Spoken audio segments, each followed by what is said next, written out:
मोहतरम साथियों, एडवोकेट अब्दुल हकीम चांडियो पंहिंजे मज़लूमनि जी आवाज़ यूट्यूब चैनल में अवां सां मुखातिब आहियां। जॾहिं धरती जा वसीला, क़ौमुनि जा वसीला क़ौमी हेरिटेज में अचनि ऐं उन्हनि जा वरसे में अचनि, धरती जे वरसे में अचनि ऐं हाई कोर्ट इहो तय करे त कारूझर नेशनल हेरिटेज आहे, खीरथर जबल नेशनल हेरिटेज आहे, त पोइ अदालतुनि जे फ़ैसिलनि खां पोइ बि सिंध जा हुक्मरान जेके चवनि था त सिंध जा असां सजण आहियूं, मां चवां थो सिंध खे जेतिरो तव्हां नुक़सानु ॾिनो आहे ओतिरो अरगुननि, तुर्खाननि, मंगोलनि बि कोन ॾिनो हुयो, तातारनि बि कोन ॾिनो हुयो। फ़क़ति NIC विझी ठाहे करे हिकिड़े सिहत जे शोबे में NIC विझी ॾेई करे सिंध सॼी तव्हां बर्बाद करे छॾी। सिंध में बर्बादी, तबाही सिंधी क़ौम जो मुक़दर बनाए छॾियो। स्कूल खसियव, यूनिवर्सिटियुनि मां तालीम खसियव, कॉलेज खसियव, कॉपी कल्चर खे आम कयव, मोबाइलूं खणी शागिर्द आया, उन्हनि अचे चीटिंग कई ऐं तव्हांजे इदारनि जा एक्सटर्नल इन्विजिलेटर ॾिसंदा रहिया, को बि उन्हनि तहरुक न वरितो। उन में साफ़ ज़ाहिर आहे त तव्हांखे इहा शइ वणे पई त नौजवान तबाह थिए। लाहौर जो तालीम जो मयार ॾिसो, पिशावर जे तालीम जो मयार ॾिसो, सिंध जे तालीम जो मयार छो तबाह आहे। सिंध जा इदारा आलमी तौर ते रिकग्नाइज़ छो कोन्हनि, यूनिवर्सिटियूं, कॉलेज, तव्हांजे इदारनि खे बैन अल-अक़वामी सतह ते का रिकग्निशन कोन्हे।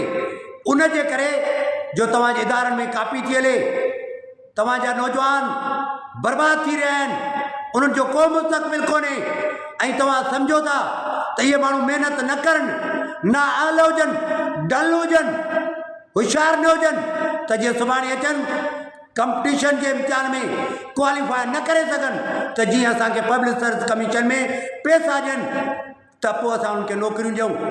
असां तव्हांजी चाल खे सम्झूं था। तालीम तबाह करे छॾियव।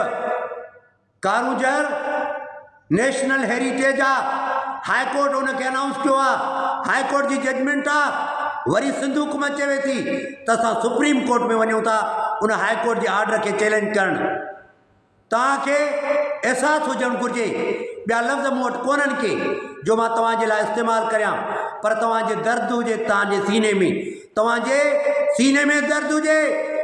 जंहिं अमड़ धरती ते तव्हां घुमो था ऐं उन खां पोइ थोरे अरसे खां पोइ वरी उन धरती जे पेट में तव्हां वञण वारा आहियो ऐं उते तव्हां ओस ताईं सुतल हूंदो जेसि ताईं क़यामत बर्पा नथी थिए। अमड़ जे पेट में वञी करे तव्हां उते ई हमेशह सुम्हंदव।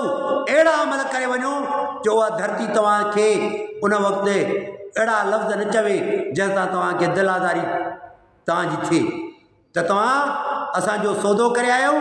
मता अमड़ तव्हां ते सुभाणे दांह करे ऐं दांहूं ॾिए ऐं तव्हांखे चवे त तो मुंहिंजो सौदो कयो हुयो, तो मूंखे खपायो हुयो, उन जे करे हाणे तुंहिंजे लाइ मूं वटि हिन क़बर में बि का एतिराम ऐं क़दुरनि वारी उहा आबियारी कोन थींदी। उन जे करे हुक्मरानो, पीपल्स पार्टी जा सरबराहान, सोचो, अखियूं खोलियो, अखियूं खोलियो। महांगाई असांखे तबाह करे छॾियो आहे, गुरबत तबाह करे छॾियो आहे। गुरबत एतिरे हद ताईं तबाह कयो आहे जो माण्हू ख़ुदकुशियूं था कनि। छा कनि? ख़ुदकुशियूं कनि ऐं ख़ुदकुशियूं करे पंहिंजे ज़िंदगियुनि जा ॾीआ था उजाइनि। उन जे करे हुक्मरानो, असांखे वधीक अज़ाबनि ॾियण खां असांखे बचायो ऐं असां चऊं था त तव्हां पंहिंजे क़बर जे लाइ बि सोचो, आख़िरत लाइ बि सोचो ऐं क़यामत जे ॾींहं जे लाइ बि सोचो जिते ख़ालिक़ काइनात तव्हां खां पुछाणो कंदो त तव्हांखे मां हुक्मरान बनायो, तव्हां केतिरो इंसाफ़ कयो। महिरबानी साथियो।